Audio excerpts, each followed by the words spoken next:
মায়ার নবী বলে, যুবক, 5টা কাজ তুমি করো।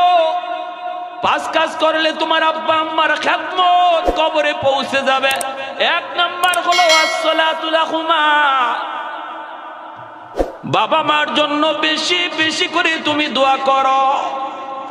যেই দোয়াটা আল্লাহ কোরআনের মধ্যে নিজে শিখিয়ে দিয়েছে। আল্লাহ পাক রব্বুল আলামিন বলে, ওয়া কুর রাব্বিরহামহুমা কামা রাব্বায়ানি সগীরা। রব্বুল আলামিন পবিত্র কোরআনের সূরা বনী ইসরাঈল বলেন, এরে আল্লাহর বান্দা, একটু মনোযোগ দিয়ে শোনো। বাপমার আলোচনা করতে যে আল্লাহ বলেন, ওয়াকাদা রাব্বুকা আল্লা তা'বুদু ইল্লা ইয়্যাহ ওয়া বিল ওয়ালিদাইনি ইহসানা ইম্মা ইয়াবলুগান্না ইনদাকাল কিবারা আহাদুহুমা আও কিলাহুমা ফালা তাকুল লাহুমা উফ ولا تنهرهما وقل لهما قولا كريما واخفض لهما جناح الذل من الرحمة وقل رب ارحمهما। আমার সাথে সবাই পড়েন, ওয়াকুর রাব্বির হামহুমা কামা রাব্বায়ানি সাগীরা। রব্বুল আলামিন কয়, তোমরা যারা বাপ মার সব ব্যাপারে আমি আল্লাহর কাছে দোয়া করতে চাও, বাপ মার জন্য তোমরা যারা দোয়া করতে চাও, আমি আল্লাহর কাছে কেমনে দোয়া করবা আমি শিখায়া দেই, আমি আল্লাহ শিখায়া দেই। বাপ মার ব্যাপারে কেমন করে দোয়া করবা বলুন তো দেখি। আল্লাহ যদি দোয়া নিজে শিখায়া দেয়, তাহলে বোঝা গেল এই দোয়া কবুল হবে, 100% গ্যারান্টি আছে, ঠিক না? ফ্যাক্টরির মালিক, আপনি ফ্যাক্টরিতে চাকরি নিতে গেলেন, শয়ে শয়ে যুবক চাকরি নেওয়ার জন্য দরখাস্ত দিবে। মালিক যদি তোমাকে ডাক দিয়ে বলতেছে, যুবক বাড়ি কোথায়? বলে কবিরাজপুর। কও কি তুমি? আরে আমার বাড়িও তো এই এলাকায়, আমার ফ্যাক্টরিতে তুমি বুঝি চাকরি নিবা? বলে হ্যাঁ। তাহলে আসো, আমি তোমাকে অ্যাপ্লিকেশন শিখায় দেই, দরখাস্ত শিখায় দেই, আমার কাছে কেমন করে দরখাস্ত লিখতে হয়। মালিক যদি তোমাকে নিজেই দরখাস্ত শিখায় দেয়, তাহলে বোঝা গেল আর কারো চাকরি হোক না হোক, তোমারটা হবে 100%। আওয়াজ দিয়া বলেন ঠিক কিনা? আর একটু জোরে বলেন ঠিক কিনা? আল্লাহ পাক কয়, যুবক, যদি তুমি বাপ মার জন্য দোয়া করতে চাও, কেমন করে আমি আল্লাহর কাছে দোয়া করবা? তুমি বলো, রব্বির হামহুমা কামা রাব্বায়ানি সগীরা। আল্লাহ, আমার আব্বা আম্মা শিশুকালে আমাকে যেই রকম আদর করেছেন, যেই রকম মায়া করেছেন, আল্লাহ তুমি আমার আব্বা আম্মার কবরে ওই রকম আদর কইরো, মায়া কইরো। সুবহানাল্লাহ কইতেন না? দেখেন কি দোয়াটা আল্লাহ শিখাইছে। আল্লাহ কয়, বান্দা, শিশুকালে তোমার মা তোমার বাবা কি পরিমাণ মায়া তোমারে করছে তুমি জানো না, আমি আল্লাহ জানি। শিশুকালে তোমার মা তোমার বাবা কি পরিমাণ দরদ ভালোবাসা তোমারে দিছে রে বান্দা, তুমি বুঝো নাই, তুমি তখন দেখলো, এখন ইয়াদ নাই। আমি আল্লাহর সব কিছু ইয়াদ আছে। এজন্য আমার কাছে যখন দোয়া চাইবা, তখন বলবা, আল্লাহ, আমার আব্বা আম্মা শিশুকালে আমাকে যেই রকম মায়া করছেন, যেই রকম আদর দিছেন, আজকে কবরে আমার আব্বা আম্মারে তুমি ওই রকম মায়া কইরো। কারণ শিশুকালে কি পরিমাণ আদর, শিশুকালে কি পরিমাণ আদর, কি পরিমাণ মায়া, কি পরিমাণ মহাব্বত। একজন মা, ভাইরে, বিশ্ব মা দিবস পত্রিকার ভিতরে একটা বাস্তব ঘটনা আমি পড়েছি।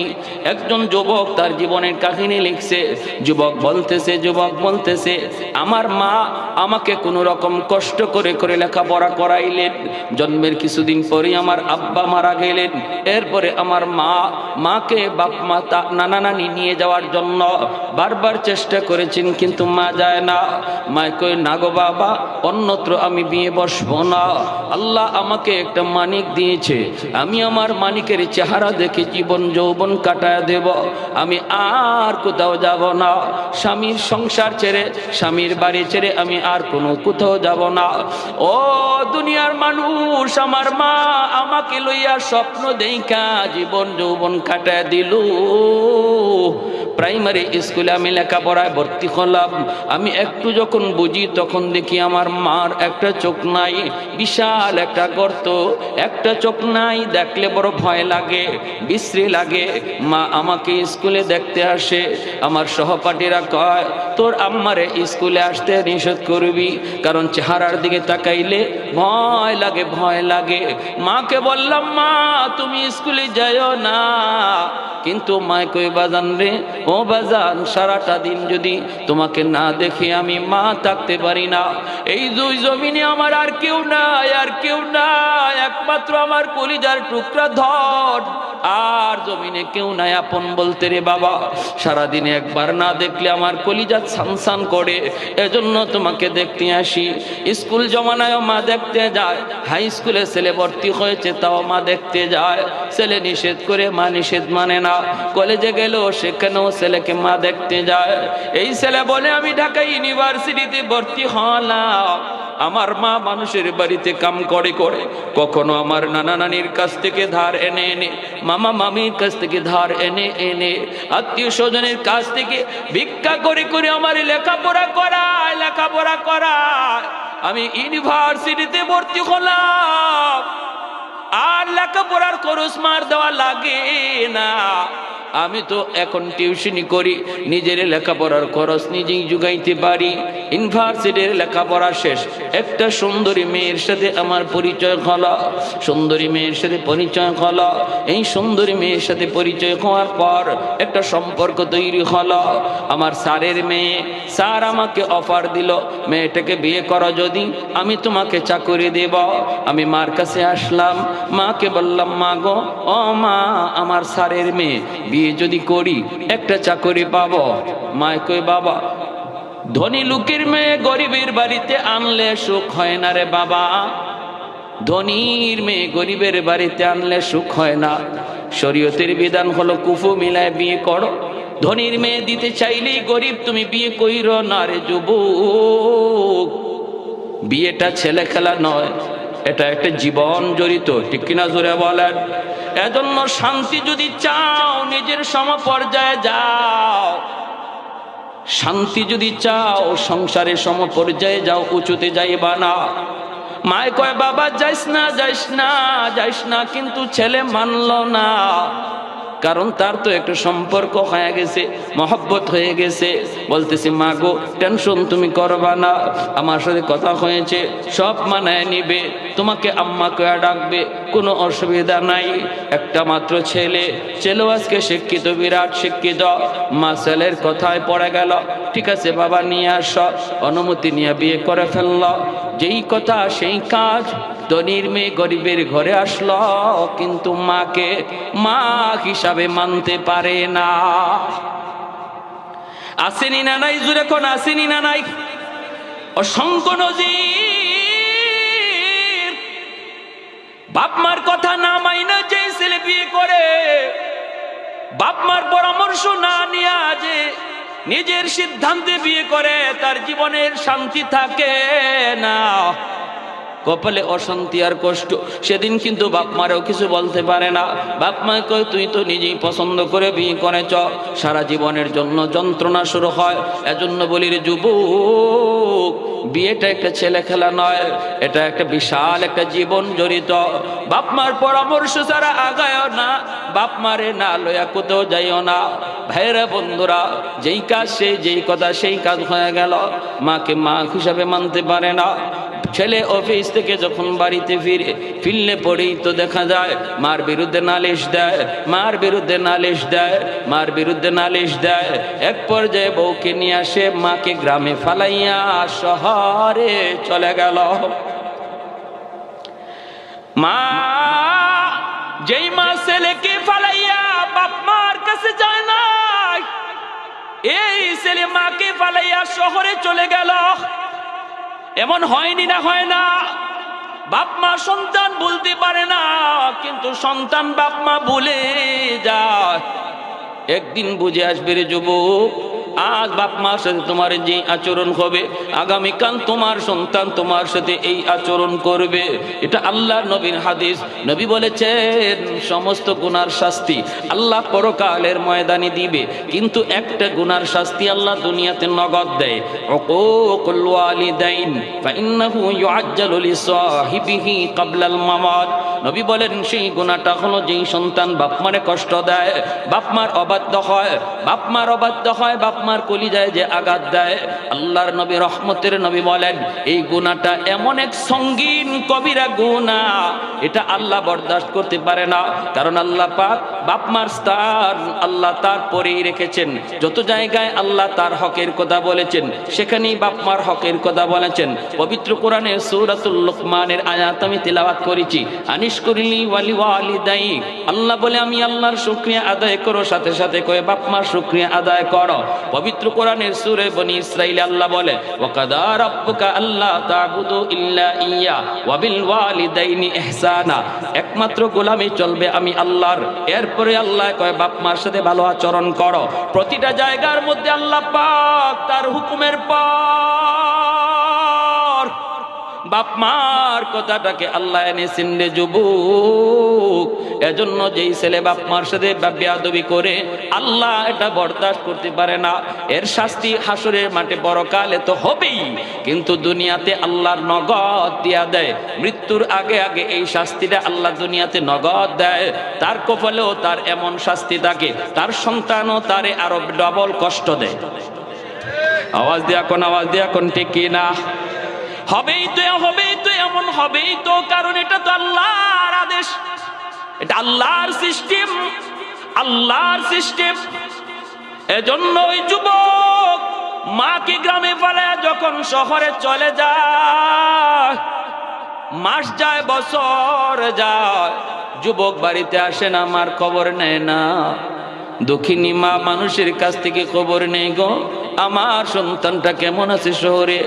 মানুষেরা কয় দেখেছি তো ভালো অফিসার র্যাঙ্কে আছে।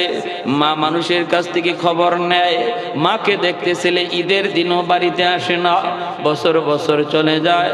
মা অসুস্থ হয়ে গেল, একটা পর্যায়ে মা আর ধৈর্য ধরতে পারে না, মানুষের কাছ থেকে ঠিকানা নিয়া লাঠিতে বর দিয়া যুবক বলতেছে মা আমার দরজার সামনে চলে এসেছে শহরে। আইসা দরজায় নক করলো, আমি দরজাটা খুললাম। দরজাটা খোলার পরই মাকে বলতেছি মা রে তুমি কেন আইছো? তোমার একটা চোখ নাই, দেখলে তোমাকে বড় ভয় লাগে। এজন্যই আমার স্ত্রী আমাকে বারবার শুধু বলতো ভয় লাগে, চোখ নাই, একটা গর্ত, এই কারণে শহরে চলে আসলাম। এখনো তুমি কেন আসছো গো মা? আমার বউ তো তোমাকে দেখতে ভয় পায়, তুমি কি আমার শান্তি চাও না? মা তখন দরজার পাশে দাঁড়াইয়া আসমানের দিকে মুখটা উঠা কয় বাজান আমি থাকতে আসি নাই রে, আমি তোমার কাছে থাকতে আসি নাই, সাহায্য নিতে আসি নাই, মরণের আগে একটা নজর দেখতে আসছি। আমি মরে যাব, থাকবো না রে বাজান, মরছে মউত, আমার শরীর দুর্বল, আমি হয়তো আর বেশি দিন বাঁচব না। যেই ছেলের কারণে আমি আমার সব সারলাম, আমার ওই সন্তানটারে মরণের আগে এক নজর দেখতে এসেছি, থাকবো না, সাহায্যও লাগবে না। এই বইলা মা কই বাবা তুমি সুখে থাকো, বউ নিয়ে শান্তিতে থাকো। মা দোয়া দিয়ে চলে যায়। এই যুবক বলতেছে বেশ কিছুদিন পর আমার পাশের গ্রামে একটা অনুষ্ঠান, ওই অনুষ্ঠানে আমাকে চিফ গেস্ট করা হয়েছে। আমি অনুষ্ঠানে যোগ দিলাম আর মনে মনে ভাবলাম পাশের গ্রামটাই তো হলো আমার নিজের গ্রাম, মাকে একটু দেখে যাই। আসছি মাকে দেখার জন্য। বাড়িতে আইসা দরজার পাশে মাকে ডাক দিলাম, কিন্তু দরজা বন্ধ, কেউ দরজা খুলে না,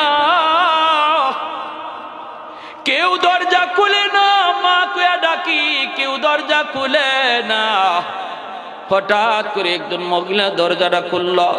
দরজাটা খুলতে আমি কই আমার মা কই? ওই মহিলা কই বাবা তুমি বুঝি এই বাড়ির সাহেব? বলে হ। মা কোথায়? তখনই ওই মহিলার চোখ দিয়ে পানি পড়ে আর কান্দে, বলতেছে আমার ফুফু, আমি তোমার ফুফাতো বোন, তুমি তো অনেক বড় হয়ে গেছো, কে ফুফু কে ফুফাতো ভাই বোন চিনো না। আমার ফুফু আজকে অনেক দিন যাবত বিছানায়, চিকিৎসার অভাব, ঔষধ কিনতে পারে নাই। আজ থেকে মাত্র 1 সপ্তাহ আগে চিকিৎসার অভাবে আমার ফুফু দুনিয়া থেকে বিদায় হয়েছে। যাবার সময় আমার হাতে একটা চিঠি দিয়ে গেছে, আর বলছে, মা কোনদিন যদি আমার ছেলে আমাকে দেখার জন্য আসে গো, তোমরা এই চিঠিটা আমার সন্তানের হাতে দিও। এই যে নেন আপনার মায়ের হাতের চিঠি। যুবক বলতেছে, আমি চিঠিটা হাতে নিলাম, চিঠিটা হাতে নিয়ে লিখা দেখি মায় লিখতেছে, বাজান রে, জানি না কোন দিন মার খোঁজ নিতে আসবা, বাবা মরণের আগে একটা কথা তোমারে জানায় গেলাম, জীবিত অবস্থায় কোনোদিন মা তোমাকে বলি নাই, আর তুমিও জানতে চাও নাই, এজন্য আমি বলি নাই। আজকে মৃত্যুর আগে বলে গেলাম, মার একটা চোখ নাই বিদায় তুমি ভয় পাইতা, একটা চোখ নাই বিদায় তুমি গ্রাম ছেড়ে বৌনিয়া শহরে চলে গেলা, কিন্তু একদিনও মারে জিগাও নাই, মাগো তোমার চোখটা কি হলো, চোখটা কোথায় গেল, একদিনও তুমি জিগাও নাই। আজকে চিঠির মাধ্যমে জানায় গেলাম, রে বাবা 10 বছর বয়সে তোমার টাইফয়েড জ্বর হয়েছিল, ডাক্তারের কাছে ভর্তি করেছিলাম, ডাক্তার বলেছে জ্বরের কারণে তোমার একটা চোখ নষ্ট হয়ে গেছে, এই জায়গায় যদি আরেকটা চোখ বসানো না হয় তাহলে তোমার দুটো চোখ নষ্ট হয়ে যাবে। আমি ডাক্তারকে বলেছিলাম, ডাক্তার আমি মার একটা চোখ নয়, আমার দুটা চোখ প্রয়োজনে নিয়ে যাও, তবু আমার সন্তানের চোখ বাঁচাও। ওই দিন মার চোখটা উঠাইয়া তোমার চোখে লাগানো হয়েছে। আর একটু জোরে কোন সুবহানাল্লাহ। ভাইরা আমার জন্য বলতেছিলাম, আল্লাহ নবী রহমতের নবীও বলতেছে, যুবক যখনই বাপ মার কথা ইয়াদ হবে রে, তখনই তুমি এই দোয়াটা বেশি বেশি পড়বা, রব্বির হামহুমা কামা রব্বায়ানি সগীরা। আমরাও পড়ব ইনশাআল্লাহ, নামাজের বাহিরে যেখানেই থেকে সেখানে এই দোয়াটা পড়ব, নামাজের পরেও পড়া যায়, হাঁটতে গেলেও পড়া যায়, এক জায়গায় বসে আছি তখনও পড়া যায়, সর্ব অবস্থায় এই দোয়াটা বাপ মার জন্য পড়ব। শিখাইয়া দিছেন কে? আর একটু জোরে বলেন কে? কুমিল্লা এলাকার একটা বাস্তব ঘটনা দেখেন, বাপ মা কি করে, কি দরদ বাপ মা। একটা ছেলে, বাবা রিক্সা চালায়া চালায়া ছেলের লেখাপড়া করাইছে। এই ছেলে ঢাকাতে ভার্সিটিতে ভর্তি হয়েছে। এরকম ভাবে সুন্দরী এক মেয়ের সাথে পরিচয় হওয়ার পর ভালো এক ব্যাংকের ম্যানেজার চাকরি পাইয়া গুলশানে বাসা নিয়ে থাকে। এইদিকে গ্রামের বাড়িতে বাবা কুমিল্লা শহরে রিক্সা চালায়। শহরের রং তামাশার ভিতরে পইরা গ্রামের কথা ভুলে গেছে। কত বড় নিমক হারাম বুঝেন। মা বাবা দুজন অসুস্থ, এরপরও বাবা রিক্সা চালায় শহর। একদিন মা বাবারে পাঠাইছে, যাও গো একটু ছেলেরে দেখে আসো। ছেলে তো আসে না, তুমি অন্তত যায় দেখে আসো। বাস্তব ঘটনাগুলা বলতেছি, কোরআন হাদিসের ঘটনা তো অনেক শুনছি, বাস্তব ঘটনাগুলি শুনরে যুবক। কারণ এখনো যাদের মা দুনিয়া আছে, বাবা দুনিয়া আছে, একটু কদর করো, একটু বুঝো। আল্লাহ পাক রব্বুল আলামিন এই বাপ মার কদর করার ভিতরে আল্লাহ তোমার জিন্দেগির সুখ রাখছে, ঠিক কিনা? আল্লাহ তোমার হায়াতের ভিতরে বরকত, রিজিকের ভিতরে বরকত, তোমার লেখাপড়ার মধ্যে বরকত, সন্তানগুলিকে মানুষের মতো সন্তান আল্লাহ বানাবে যদি বাপ মার তোমার পিছনে দোয়া থাকে। বাপ মা হলো তোমার জীবনের পাওয়ার হাউস।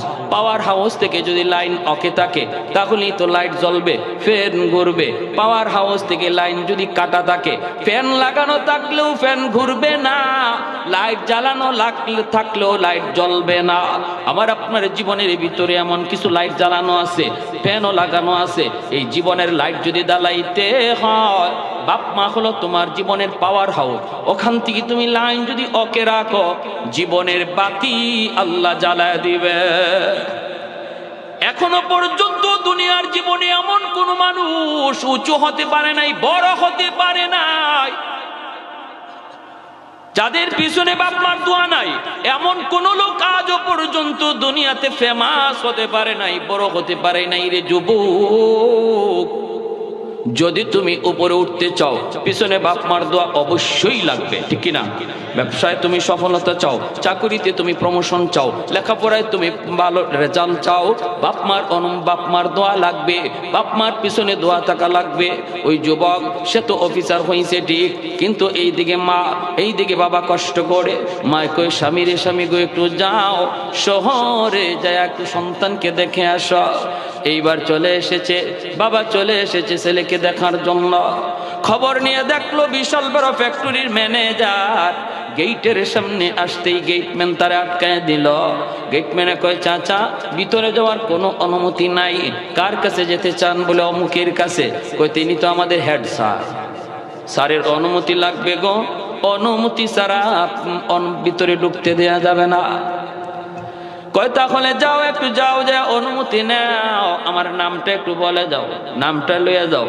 দারোয়ানে কই, চাচার নাম লাগবে না, গেটের উপরে সিসি ক্যামেরা ঝুলানো আছে, লাগানো আছে, স্যার অফিসে বসে আপনাকে দেখবে, চিনবে।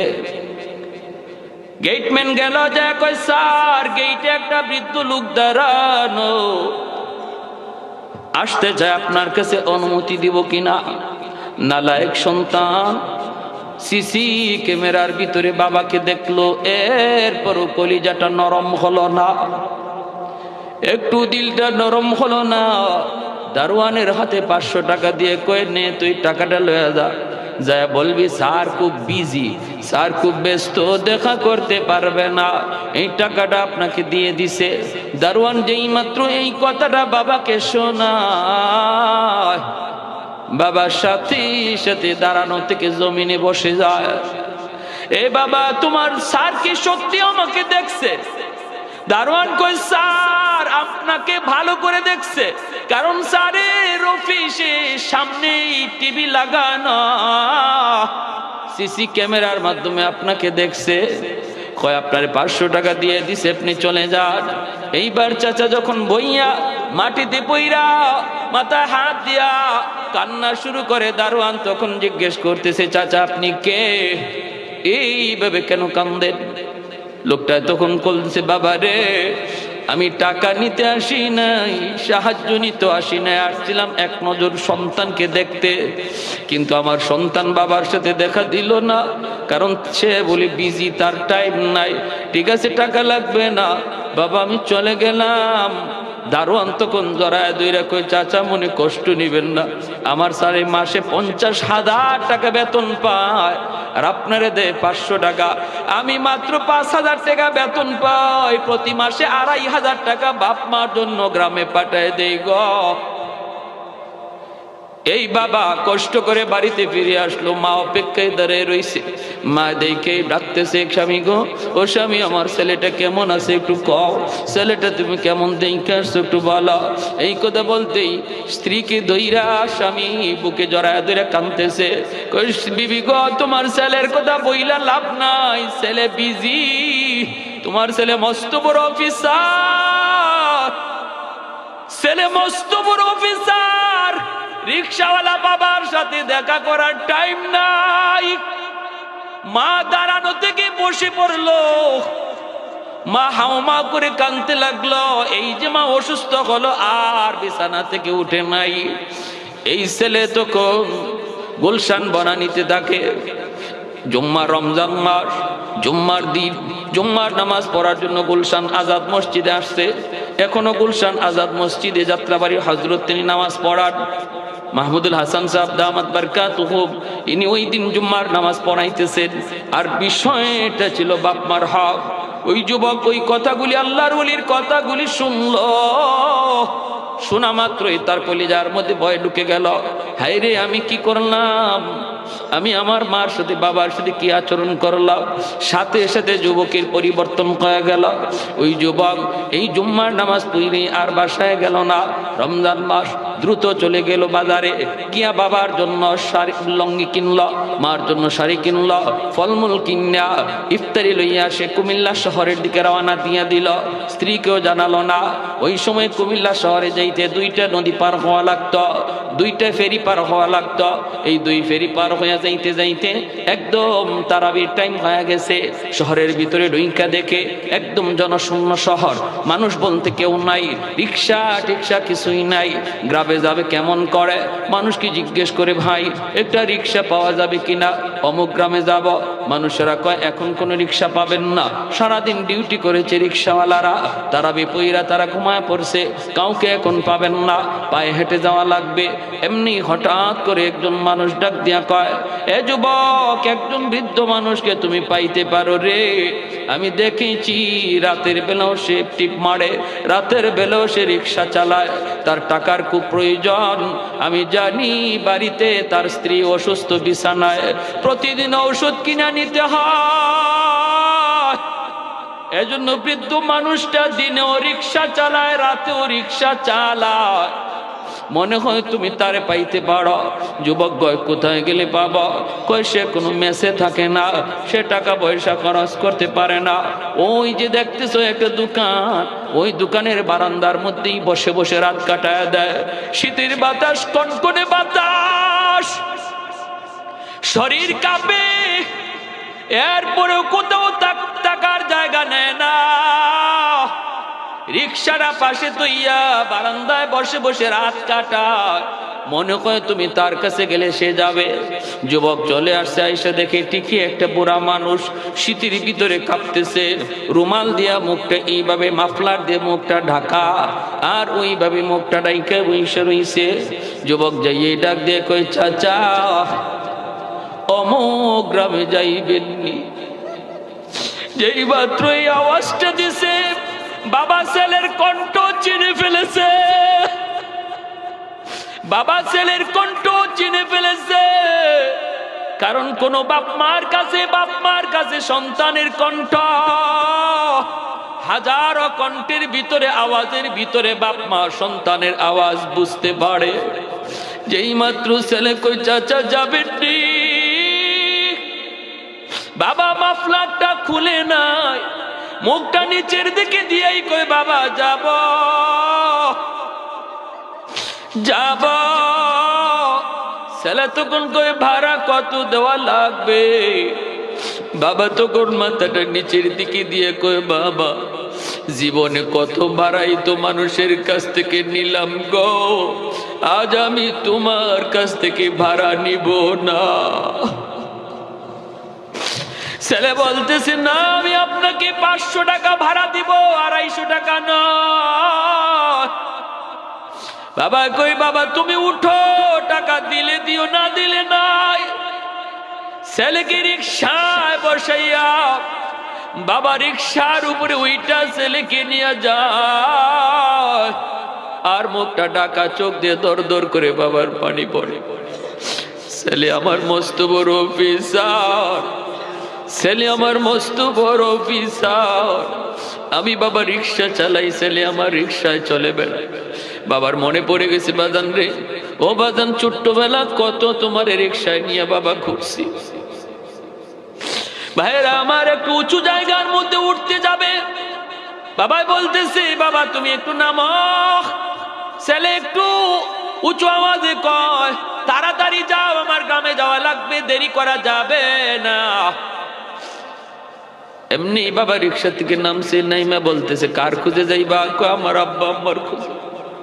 আমি জীবনে মস্ত বড় ভুল করে ফেলেছি, জানি না আমার মা বাবা দুনিয়ায় জীবিত আসেনি না নাই। এমনি বাবা রুমার মাফলারটা সরায় কয়, বাবা একটু ভালো করে চিনে নাও, যে বুড়া মানুষটা তোমারে নিয়ে রিক্সায় করে রওনা দিছে, আমি তোমার বাবা। ছেলে লাফ দিয়া বাবার পা জড়ায় ধরে কান্না শুরু করে দিয়েছে। বাবা আমার ভুল হয়ে গেছে, ভুল, আমার মা কোথায়, মা কোথায়? ছেলে বাবাকে বুকে জড়ায় নিছে, কারণ ছেলে যত অপরাধ করুক যখনই অপরাধ স্বীকার করে বাপ মার পা ধরে সাথে সাথে বাপ মার দিল নরম হয়ে যায়। আইরে বাবা নিয়ে রওনা দিছে, যেই মা বিছানায় পইরা শুধু মৃত্যুর টাইম গুনতেছে, ওই মা বাড়ির পাশে যায় সেই ছেলে ডাক দিছে আম্মা। সাথে সাথেই অসুস্থ মা সুস্থ হইয়া বিছানায় বসে গেছে। আমার ভাইরা বন্ধুরা, এজন্য বলতেছি যুবক, কার কলিজায় ব্যথা দিচ্ছ, কারে তুমি কষ্ট দিতেছ? লেখাপড়ার বরকত আল্লাহ কেড়ে নিবে, জীবনের হায়াতের বরকত কেড়ে নিবে। অ্যাক্সিডেন্ট তোমার হওয়ার কথা, যদি বাপ মার দোয়া থাকে অ্যাক্সিডেন্ট হবে না রে যুবক। আর যদি বাপ মার দিলে কষ্ট থাকে, যেটা হওয়ার ছিল না এটাও হয়ে যাবে। লেখাপড়ার মধ্যে তোমার ফলাফল ভালো হবে না যদি বাপ মার দোয়া না থাকে, আর তোমার চাকরির মধ্যে প্রমোশন হবে না। এজন্যই মায়ার নবী যুবককে ডাক দিয়ে বলতেছে, রে যুবক, 1 নম্বরে ডিউটি হলো বাপ মার জন্য বেশি বেশি করে দোয়া করো। যখনই তুমি এই দোয়াটা করবা, তখনই তোমার খেদমত আল্লাহ বাপ মার কবরে পৌঁছায় দিবে।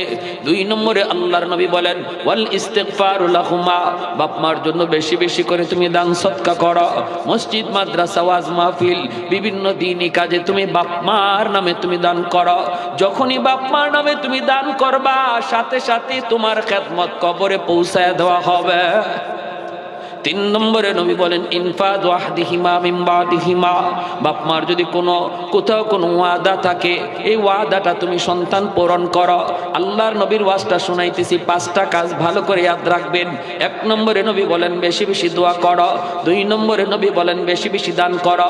3 নম্বরে নবী বলেন বাপ মার কোনো ওয়াদা থাকলে ওয়াদা তুমি পূরণ করো। মসজিদে বাবা ওয়াদা করছে, পূরণ করতে পারে নাই, তুমি ওয়াদা পূরণ করো। মাদ্রাসায় বাবার ওয়াদা ছিল, ওয়াদা পূরণ করো। বাবার উপরে হজ ফরজ ছিল, হজ করে নাই, তুমি সন্তান বাবার হজটা আদায় করো। তুমি সন্তান বাবার হজটা আদায় করো। বাবা যদি কারো পাওনা না দিয়া মইরা থাকে, বাবার পাওনা তুমি সন্তান পরিশোধ করো। বাবা যদি কারো হক নষ্ট করে থাকে, হক তুমি ফিরিয়ে দাও।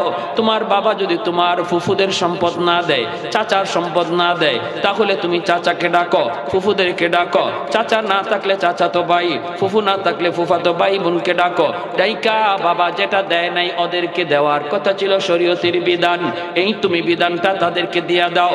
অনেক ভাই আছে বোনের হক দিতে চায় না, বোনের হক দিতে চায় না, বোনের হক দিতে চায় না। ভাইরে একটু বলে ভালো করে ইয়াদ রাখো, যদি বোনের হক না দিয়া কোনো ভাই কবরে যায়, এই বাবার এই ভাইয়ের কবরে আগুন কোনোদিন নিভবে না। তার ছেলে যদি 40টা গরু জবাই করে জিয়াফত করে মানুষে খাওয়ায়, তবুও কবরের আগুন নিভবে না। যদি বাবার কবরের আগুন নিবাইতে চাও, তাড়াতাড়ি ফুফুদেরকে ডাকো, ডাইকা তাদের অংশ তাদেরকে বোঝাও। তোমার কোনো চাচারে যদি তোমার বাবা ঠগায় থাকে, চাচার অংশটা তাড়াতাড়ি ফেরত দাও, নতুবা বাবার কবরের আগুন নিভবে না। ভালো করে আপনারাও মনে রাখবেন, যদি মেয়ের হক আপনি না দিয়া কবরে যান, অথবা মেয়েকে ঠগান, ছেলেদেরকে লেখা দিয়া দেন, এই ছেলেদেরকে লেখা দিয়া গেলেন মানে জাহান্নাম নিজে কামাই করে নিলেন। জাহান্নামের আগুন আপনি নিজের হাতে লেখা নিলেন। যদি ছেলেদেরকে সম্পদ লেখা দেন, মেয়েকে ঠকান, জাহান্নামের আগুন আপনি নিজে লেখা নিয়ে নিলেন। আল্লাহর বান্দা, যতদিন পর্যন্ত আপনার সন্তান এই হকটা আপনার মেয়েকে না দিবে, আপনার ছেলেরা যদি আপনার মেয়েকে এই হক না দেয়, আপনার কবরের আগুন এমন কোনো মানুষ নাই, এমন কোনো আব্দুল কাদের জিলানী, মঈনুদ্দিন চিশতি নাই, আপনার কবরের আগুন নিবাইতে পারে। অতএব এমন কাম কেউ করবেন না, আল্লাহর দোহাই। কারণ আপনার ছেলেদের এই বুঝটা নাও আসতে পারে, এরা ফেরত নাও দিতে পারে। আর আমি আপনাদেরকে বলবো, যারা সন্তান যদি বাবা এই ভুলটা কইরা থাকে, আল্লাহর দোহাই, গরু জবাই কইরা মানুষে খাওয়ানোর আগে হকটা ফিরায় দাও, আগে মানুষের হকটা ফিরে দাও। ভাইরা বন্ধুরা, কোথায় নবী বলেছেন, তারপরে নবী বলেন, সিলাতুর রাহমিল্লাতি লা তুসালু ইল্লা বিহিমা, তোমার বাবার যারা আত্মীয় স্বজন আছে রে যুবক, বাবার আত্মীয়দেরকে বেশি বেশি তুমি খোঁজ খবর নাও, বাবার আত্মীয় স্বজনের খবর নাও, সুখে দুঃখে তাদের পাশে থাকো। বাবার আত্মীয় হলো চাচা, বাবার আত্মীয় হলো ফুফু, চাচাতো ভাই বোন, ফুফাতো ভাই বোন, ওদের খোঁজ খবর তুমি নাও। যখনই তুমি খোঁজ নিবা, যখনই তুমি চাচার খোঁজ নিবা, যখনই ফুফুর খোঁজ নিবা, চাচাতো ভাই বোনের খোঁজ খবর নিবা, আল্লাহর নবী বলেন সাথে সাথে তোমার বাবার কবরে আল্লাহ তোমার খেদমত পৌঁছায় দিবে। মা দুনিয়ায় নাই, মার আত্মীয় স্বজন আছে, নবী বলেন মার আত্মীয় স্বজনের খবর নেও। যখনই মার রক্তের মানুষের খবর তুমি নিবা, সাথে সাথে তোমার খেদমত মায়ের কবরে কে পৌঁছাবে? আর একটু জোরে বলেন কে? আল্লাহ পৌঁছায় দিবে। মার আত্মীয় হলো নানা, মার আত্মীয় হলো নানি, মার আত্মীয় হলো মামা, মার আত্মীয় হলো মামি, মার আত্মীয় হলো খালা, খালাতো ভাই বোন, ওদের খোঁজ খবর তুমি নিও। আল্লাহ তোমাকে সম্পদশালী বানাইছে, আল্লাহ তোমারে পয়সাওয়ালা বানাইছে। তোমার খালা অনেকটা গরিব, খালাতো ভাই বোন গরিব, মা কবরে নাই। যখনই খালারে একটা শাড়ি দিবা, খালাতো ভাই বোন রে তুমি সাহায্য করবা। মায়ার নবী, যেই নবী জীবনে কোনোদিন মিথ্যা বলেন নাই রে যুবক, নবী কয় যেন তুমি তোমার মাকেই কবরে শাড়ি পরাইছ। 5 নম্বরে নবী বলেন ইকরামু সাদিকিহিমা মিন বাদিহিমা। বাবা মার আত্মীয় স্বজন গেল, বাবা মার বন্ধু বান্ধব যারা, তাদের খোঁজ খবর তুমি নিবা। নবী বলেন বাবা মার বন্ধু বান্ধবের খোঁজ খবর নিও। বাবা দুনিয়ায় নাই, কিন্তু বাবা যাদের সাথে চলতেন তারা দুনিয়া আছে, এদেরকে দেখলে পরে বাবার মতো শ্রদ্ধা কইর। বাবার বয়সে বৃদ্ধ চাচা দাদাদেরকে দেখলে পরে বাবার মতো শ্রদ্ধা কইর। মুরব্বীদেরকে তুমি যত বেশি শ্রদ্ধা করবা, তোমার বাবা কবরে বৈশা বৈশা তোমার খেদমত পাবে, কারণ বাবার বয়সের মানুষগুলা এখনো জীবিত। নবী বলে যখনই বাবার বয়সের মানুষকে শ্রদ্ধা করবা, সেবা করবা, তাদেরকে কিছু সাহায্য করবা, যেন তুমি কবরে বাবাকেই সাহায্য করছ। নবী বলে মা নাই, মার বান্ধবী যারা আছে, মার বয়সের যে মানুষগুলি আছে, মার বয়সের যে মহিলারা আছে, ওদেরকে পাইলে পরে মার মতো শ্রদ্ধা কইরো, মহব্বত কইরো রে যুবক। ঘরে ডাক দিয়া ঘরে আইন, চাচি গো, আম্মা থাকতে আপনি কত বাসায় আসছেন, কত বাড়িতে আসছেন, মা আপনারে পান খাওয়াইছে, চা খাওয়াইছে, আজ আমার মা নাই, কিন্তু আপনি আসেন আমার বাড়িতে, একটু বসেন, এক কাপ চা খাওয়া যান। ঈদের দিনে ওই চাচির একটা শাড়ি দেন, একটা পান খাওয়ায় দেন। মায়ার নবী, দয়ার নবী কইর উম্মত মনে রাখো, এই খবরটা আল্লাহ নগদ তোমার মার কবরে পৌঁছে দেয়, আর তখনই আল্লাহ জান্নাতি কাপড় তারে পরায় দেয়।